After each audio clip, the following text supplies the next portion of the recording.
Hello everyone, what's going on? My name is Darth and welcome back to my review of RWBY Volume 5. We are on Chapter 2, and this title is, let's see, Dread in the Air. So I'm sorry guys, this episode really caught me off guard in a number of ways, and mostly, as you've heard in my previous review, I had a problem with the inconsistent tone in episode 1.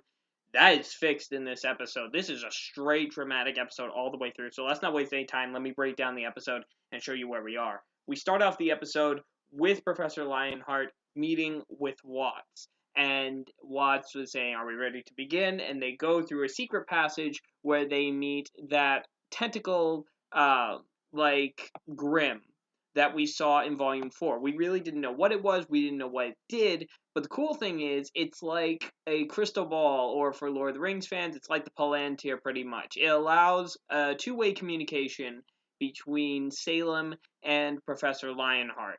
Essentially, Lionheart is filling Salem in on the information that they found out, that Raven Bromwyn is holding the Spring Maiden, that Crow arrived in Haven, along with Team Ranger. And now this pleases Salem in a few ways.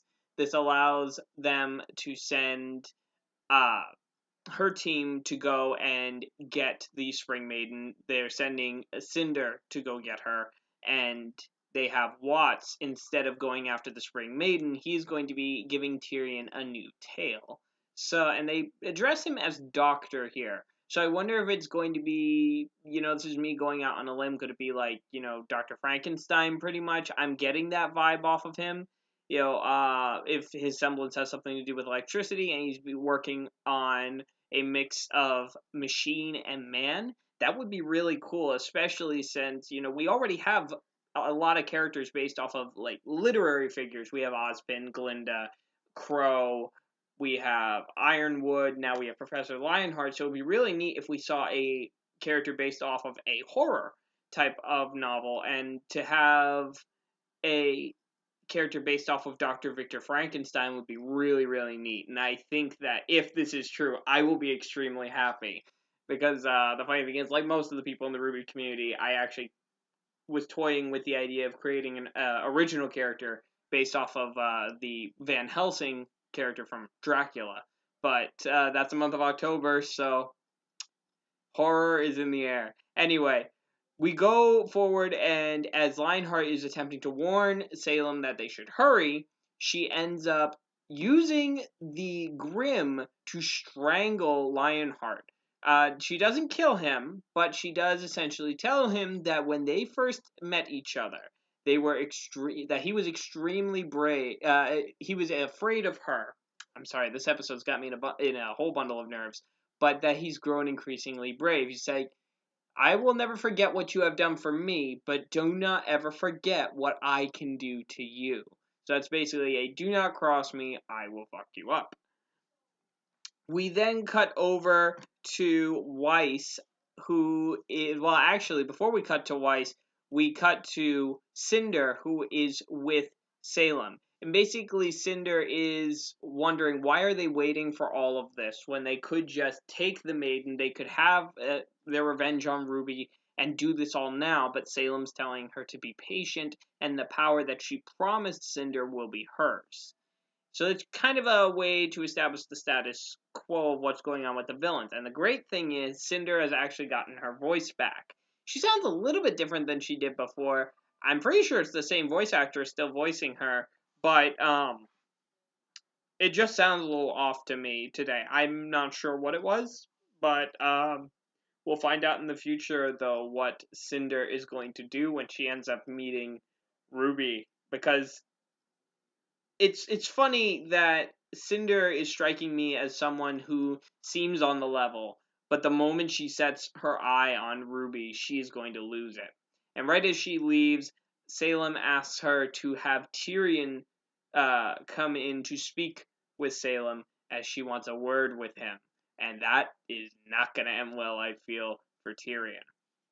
So, now we cut over to Weiss, who is still sitting in the transport, flying through actually a quite beautiful area of floating islands, like these floating rocks with like these crystals sticking out of the base. It very much reminds me of the floating islands from Avatar. And yes, I know the opinions of the James Cameron Avatar movie. I liked the visuals, so shush.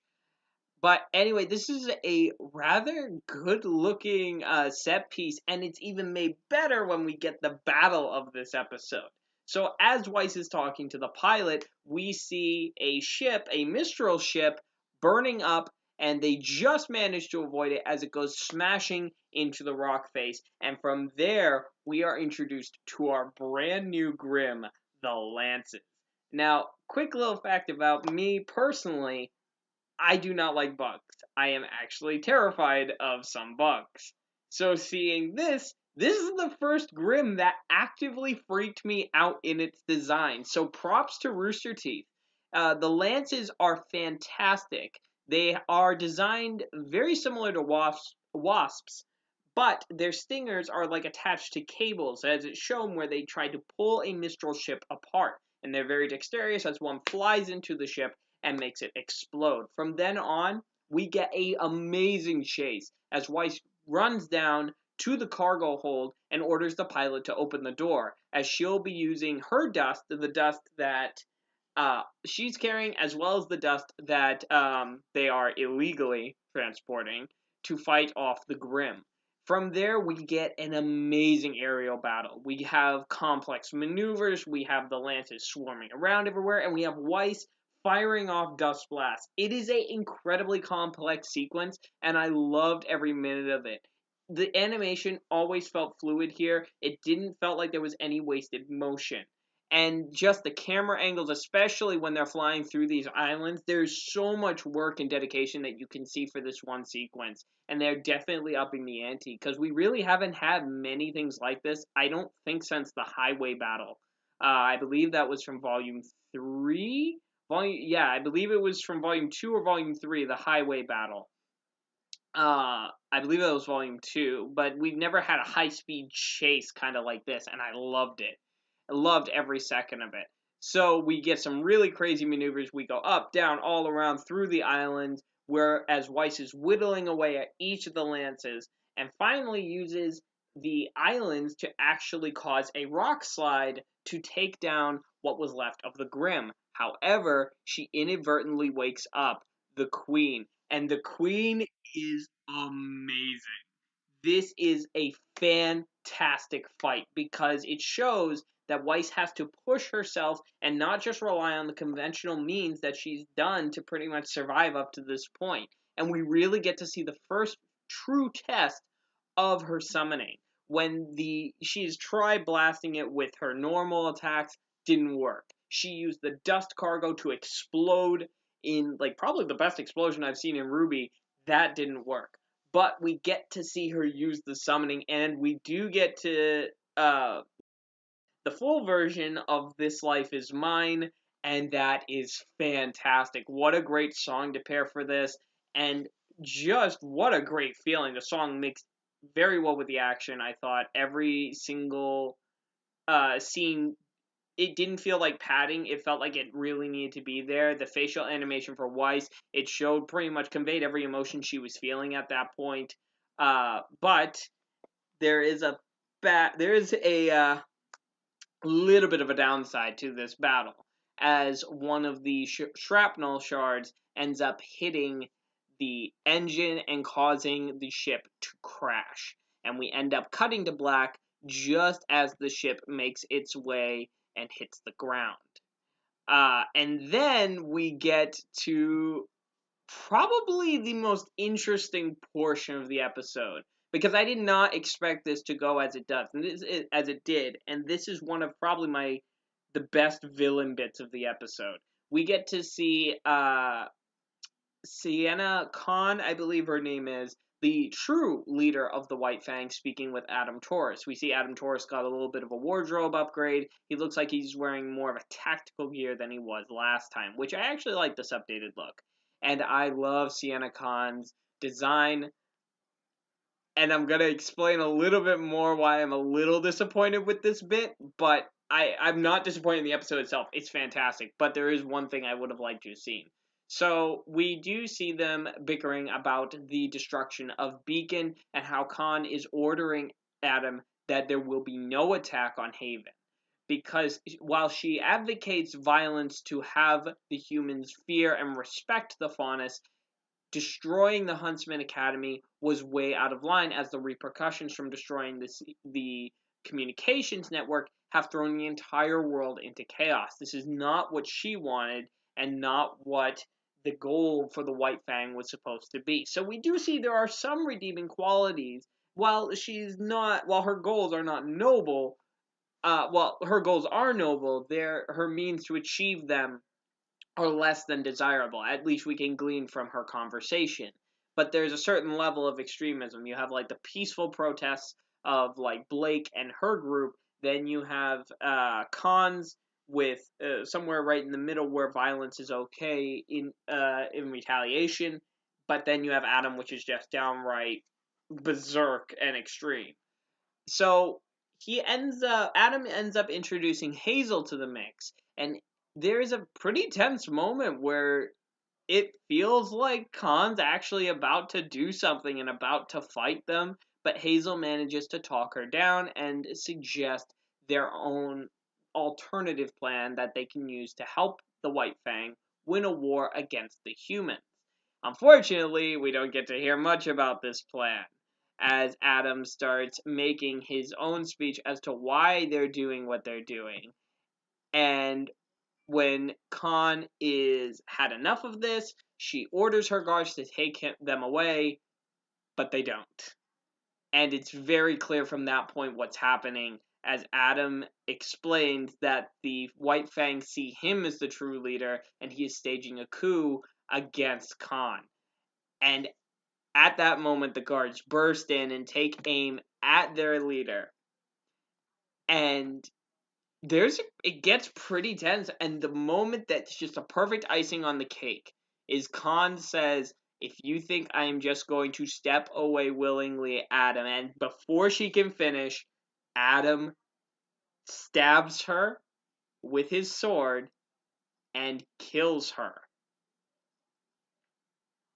This is something very unexpected, because I did not see this coming.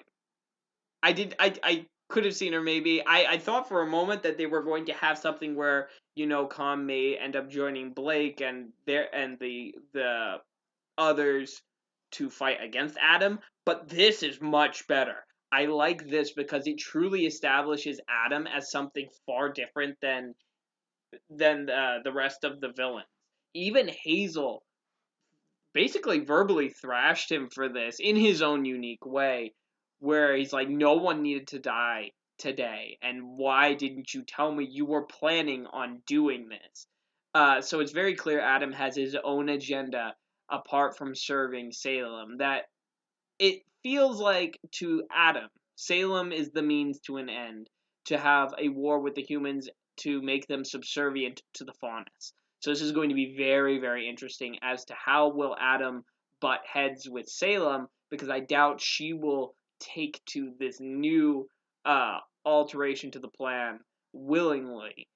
But only time will tell, and this Adam just got more interesting as a character, because it clearly shows he is not above killing his own kind to fulfill his own needs. And we end the episode on probably one of the best cliffhangers that you can get, as Weiss is outside the ship on the ground and she's approached by two people. She begs for their help, and who ends up coming with them? Raven. Raven looks down at Weiss and says, "We've hit the jackpot," and knocks Weiss out. This is brilliant because this is perfectly setting up the at least partial Team RWBY reunion, because we know Yang is on her way to meet her mother, Weiss is now in the custody of Raven, and Crow is obviously going to take Ranger to go and find Raven to get the Spring Maiden. So we'll already have RWBY, Weiss, and Yang already there. So, biggest questions are, what are they gonna do now? Where do you think this is gonna go? But question that I'm gonna leave for all you guys in the comments below: what do you think who do you think Dr. Watts is based off of?